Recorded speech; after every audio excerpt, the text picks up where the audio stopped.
Okay, so here we are with a video film of making this diorama here, which we did for the East of Scotland group's scenic session last week, and it's just to show folks what we did and how we did it. So that's the finished version.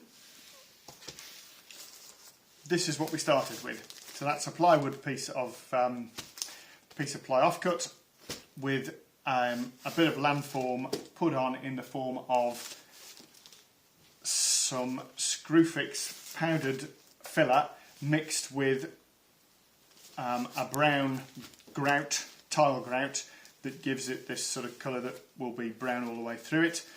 I've sculpted in a little bit of a road, farm track, and then we left a square opening into which I have put some air dry clay. This is DAS, but Humber will do it as well, and pressed in a little square building, which in this case is what in Shropshire we know as a churn block.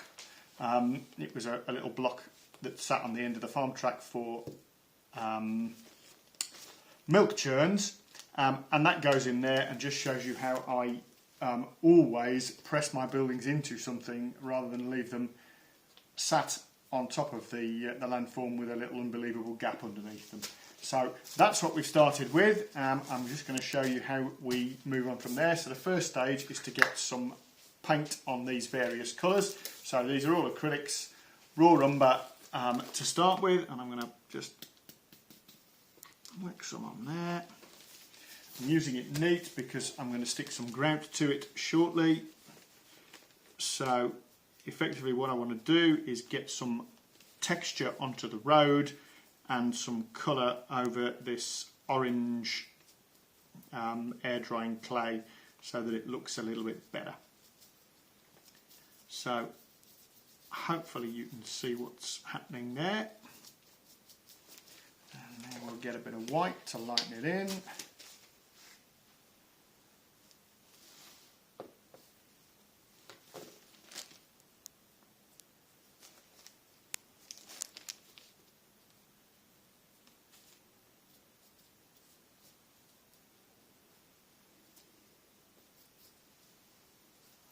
Okay.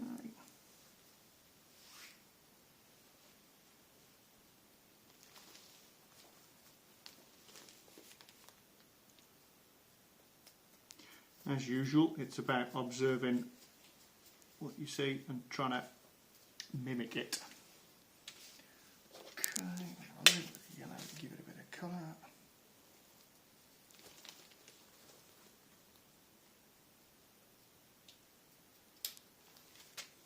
Right, and before that dries,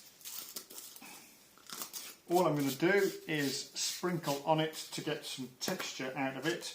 Some, in this case, it's a sort of creamy fawn tile grout.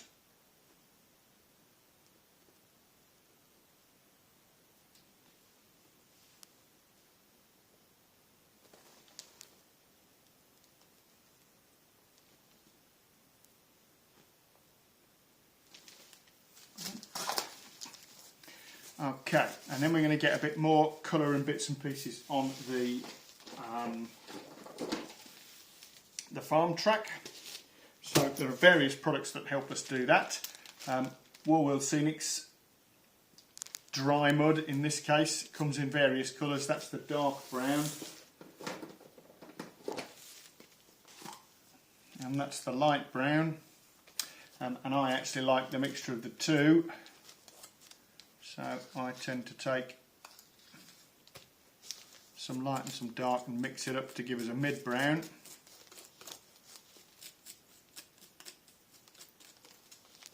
And then I'm just looking at getting it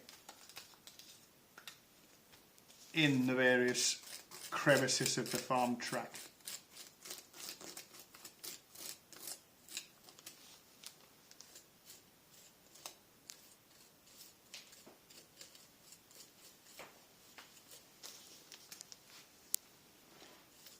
It's expensive stuff to cover land with, which is why we're using the grout that's brown, but it does give you quite a nice effect in between the static grasses.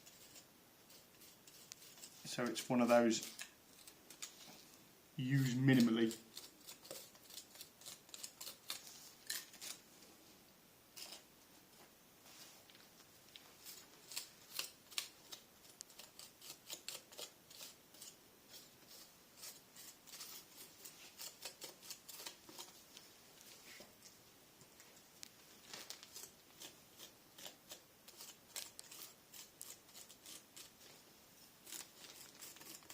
What we're trying to do here is make a little farm entrance type tracks. Your dog.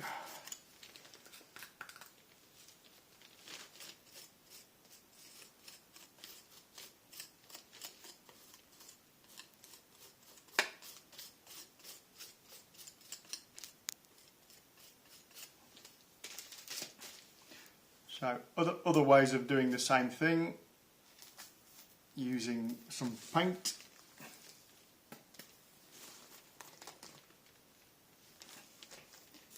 There we go.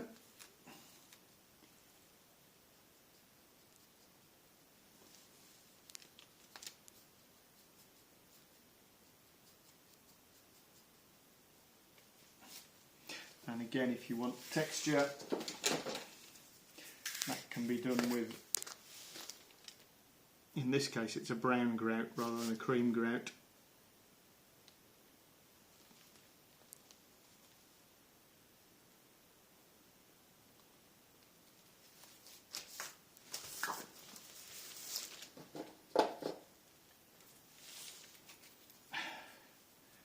Got some MIG ammo heavy dirt. This is intended for tank dioramas and things like that. Comes out like that. It's quite oily. Just gives a bit of variation to the mud. Again, that's quite an expensive product, so I don't want to be using too much of it from a rail diorama point of view. Okay, so we'll just get a touch more of a light on and the job's done.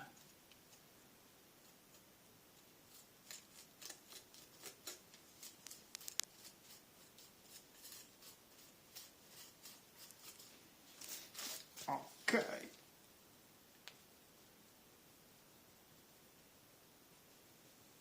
Again, once this has dried, we can always lighten it with a bit of acrylic paint if we need to.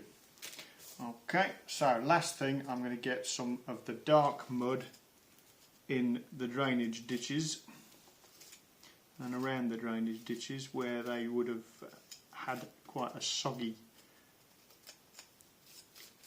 dark soil.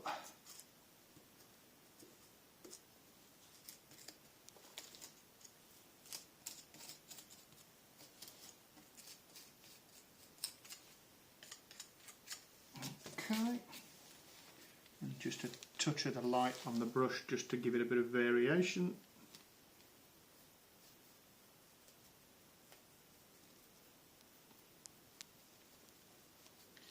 And that is the end of the first stage. So you can see with a bit of a below, we've got a much better finish there. And that is us for the first stage. Got to wait while that dries now. Okay, so while that's drying, I'm going to talk about static grass. So, a couple of things to start with as to how we're getting going. I've got myself a little bottle of static grass glue. This I use exclusively for static grass. What it is a 2-to-1 mix of Mod Podge with water, and what I'm looking for is the consistency of skimmed milk. It's quite important that we get that, because what we're going to do is dot and dab when we get a bit further on into the techniques. The other thing I've got is a couple of brushes that I use exclusively for putting glue down for static grass. These are some stencil brushes. I had them off Amazon. Soaked them for 24 hours to loosen whatever loose bristles were loose, and then basically almost destroyed them so that the bristles are parted. and that gives me the ability to dot and dab when we get to the dot and dab technique with the glue. So, static grass. There are 3 things that are critical to getting good standing up static grass. The first is a reasonable applicator. The more length of static grass you've got, the more powerful an applicator you need. But for 4mm scale, I tend to use almost exclusively 1mm, 2mm and a 4mm static grass out of the applicator to do almost everything I need. Almost any applicator will do that of the ranges that are available. So, first thing is the power of your applicator. You do need to get one that's a reasonable standard, but most of them will do the 1mm and the 2mm and the 4mm. Secondly is mesh size. So you can see the difference between these 2 meshes. That's for my 1mm and my 2mm grass. The key thing that your mesh is doing is that from your static applicator to your negative charge, the grass is orientating by that static electricity to fall vertically. Not all of them will fall vertically, so that's why you need a mesh, because the mesh catches the horizontal, or the mainly horizontal ones, before they go out of the chamber, which means that you only get majority verticals falling. And that's quite important. If you've got a mesh like that and you're trying to do 1mm with it, you're going to get an awful lot of fibres that are just going to fall horizontal, and it's not going to look anywhere near as good as it would if you had a finer mesh. Okay, third thing then is your glue.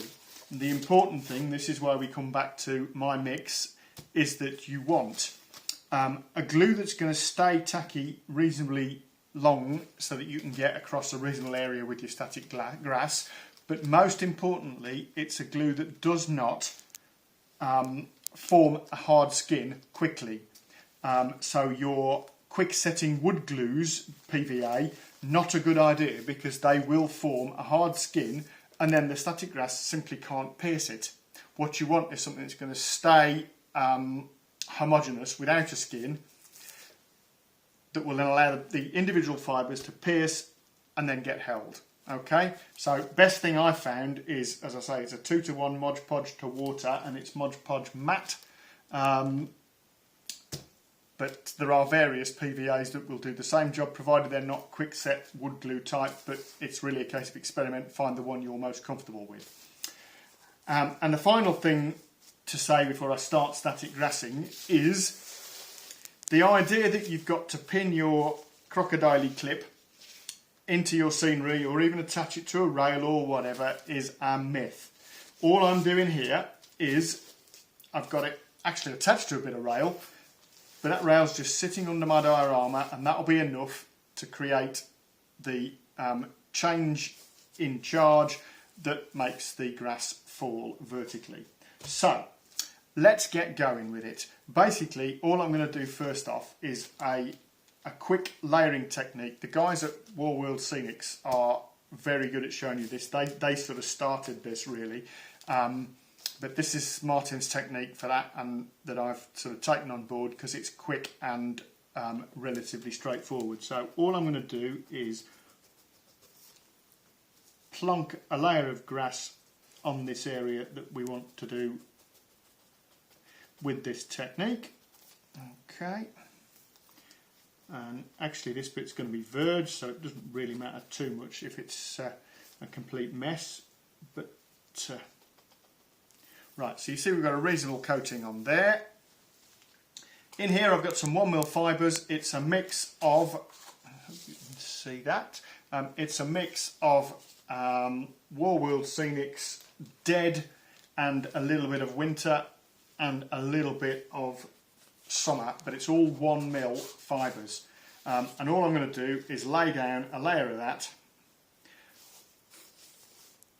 across where we've glued.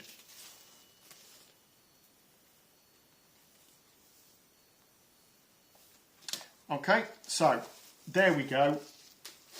Right, we've got a nice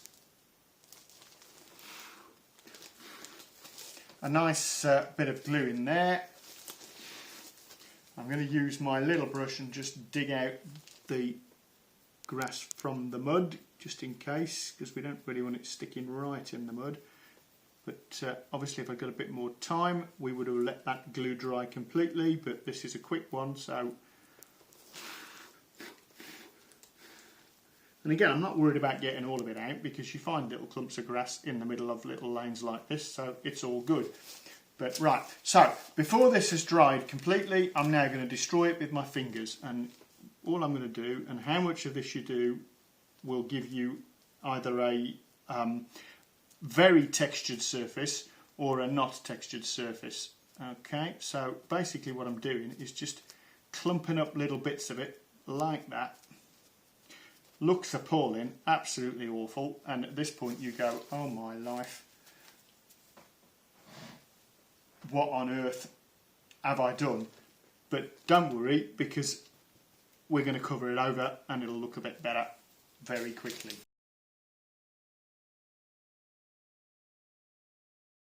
Right, so now we're going to put another layer on almost immediately, and to stick that down I'm going to use some hairspray. This is of the little variety, quite frankly, but you know, any hairspray will do, provided it is the highest power hold. There are various people that will sell you layering sprays, layering glues, basing glues, various stuff like that. They all work beautifully. This is cheapest, that's why I'm using it. So all I'm going to do is I'm going to get a bit of newspaper.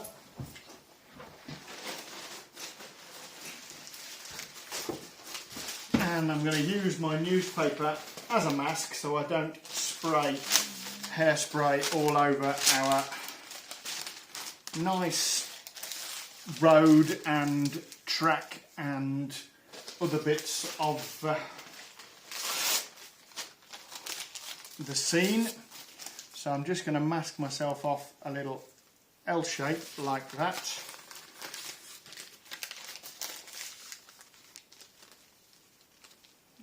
Okay, so hopefully you can see that's going to hold, and just keep the hairspray off everything else, and then from pretty much vertical I'm just going to put a nice layer of hairspray all over that, and then with those out the way come back in with exactly the same colour, still 1 mil.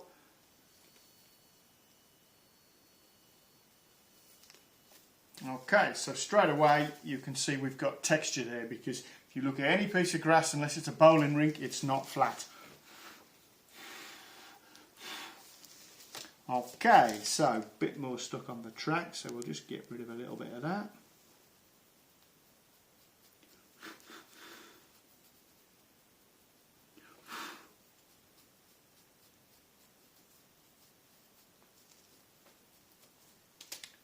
Okay, and then final thing for the quick and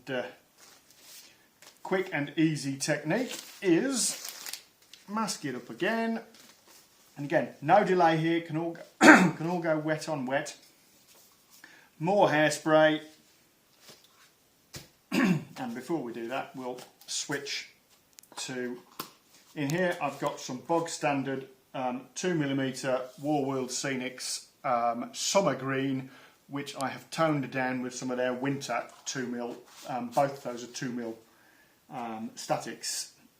So all I'm going to do is give it another good spray. Okay, take the masks out of the way, and then in we go with the 2mm, and that's the job.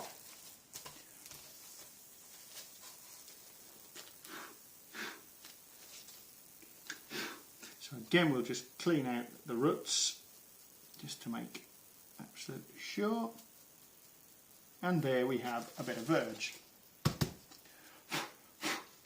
Okay, so that's method 1. That's the quick and easy one. Okay, the next method I'm going to show you takes a bit more time, and in fact ideally takes a few days. I'm doing it here, leaving maybe an hour or so, hour and a half between dryings, but actually it's better if you leave it overnight between each one. Okay, so what we're doing here is we're going to dab on various different colours, almost one colour at a time, and build up some reasonable texture and colour variation. If you actually look at grass, and if I've edited this video right, you'll now be looking at a shot from the park football pitch in Pitlessie, taken about a week and a half ago, so that would be, what, early March. And you will see that there's lots of different layers of grass in that, even for a football pitch. It's got some, to my eye, it's got some very sort of low green shoots coming up through. Then there's a layer of yellowy dead, white, yellow dead, and then there's a layer of green on top, and it's that gives you the overall green when you look at it from a distance. Okay, so the number one technique can kind of do that, but it doesn't give you much variation. This will give you multiple amounts of variation. I'm hoping you can see this. Here's a sample board. So this is just this technique on bare piece of plywood. Okay, and we've got 4 separate different combinations of just 1mm and 2mm static grasses. Okay, I kind of like to think that what you've got here is a spring, an early summer, a later summer, and then an autumny sort of everything's dying back, going into winter kind of layout. But this is what you get using this multiple layers technique, and just allowing a little bit of time in between each to dry gives you the ability to do this. Okay, so I'm going to show you the first stage of that now. Starting the layering, what I've got here is, say, a mixture of World Scenic's 1mm summer with a little bit of dead and winter, just to tone down the green a little bit. So there's always a little mix just to give us that. So the first thing we're going to do is put this down in blotchy patches. Okay. Yep, there we go. All right. So what I'm going to do is take my destroyed brush, and I'm literally going to dip it in the top of the glue. So I've got lots of dips on there, and then I'm just going to give me little bits of space where I want my green, and I'm leaving some spaces in between.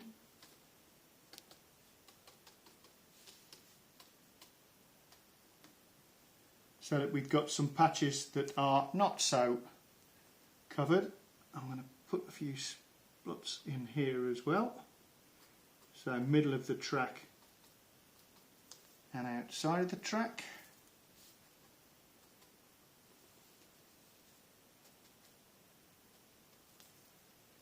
Okay, and we're going to do the verge over here as well.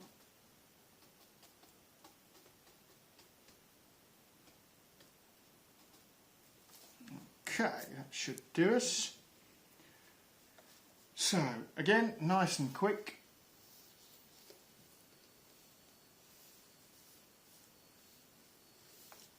Okay, not forgetting the bit in the middle here. Right, so that's our first coat. And if I blow off the loose stuff, you can hopefully see the effect we've been after. Okay, so that's the first stage of this multi-layer finish. And I've just seen another bit that I meant to put some on, so we'll go back and do a bit more of that.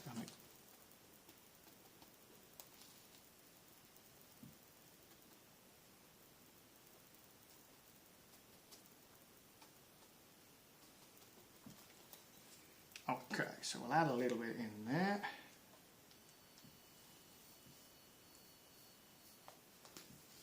There we go.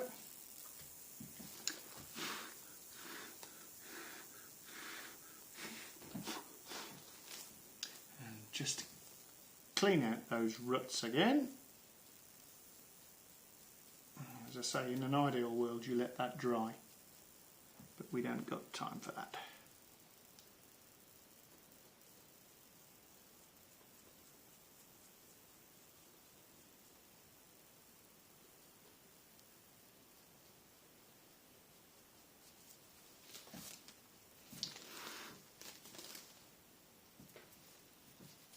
Right, and that's the end of the first. Oh, hang on, one more thing.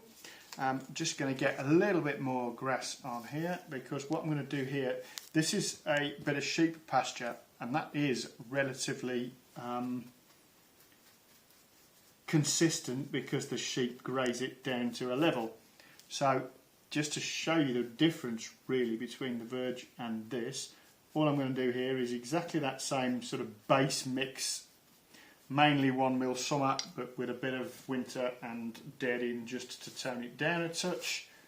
And we'll go in there and we'll put that on there. And there's our sheep field. Okay.